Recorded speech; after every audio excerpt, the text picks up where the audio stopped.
Paz de Alcha, meus irmãos. Meus irmãos, eu quero mostrar para vocês as coisas que vão acontecer, meus irmãos, sobre o Brasil, meus irmãos.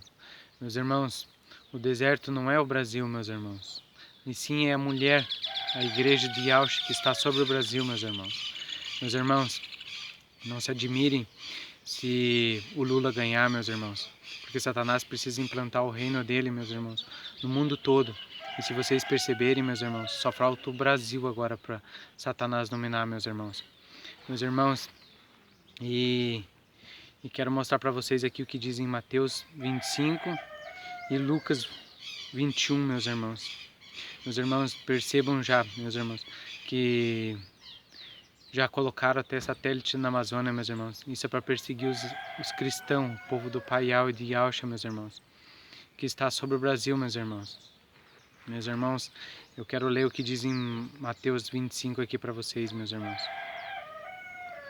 Quando o Filho do Homem vier em sua glória, com todos os anjos, ele se assentará em seu trono na glória celestial.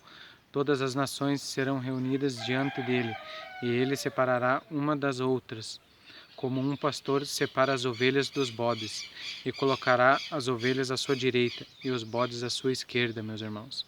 O partido do Lula é de esquerda, meus irmãos. E se vocês for ver, vocês têm que ler o Apocalipse 13, meus irmãos. É o número 13 do Lula, meus irmãos. Porque ele pertence a Satanás. Por que ele já foi conversar com Emmanuel Macron? Ele quer implantar o reino do dragão, que é a China, meus irmãos. Tudo está acontecendo, meus irmãos. E agora eu quero ler o que diz em Lucas para vocês. Lucas 21.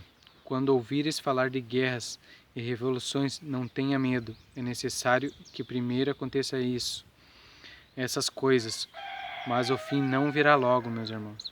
Meus irmãos, o Brasil vai ficar dividido, meus irmãos, entre o lado do norte e o lado do sul, meus irmãos. O Brasil não vai ficar em paz, meus irmãos.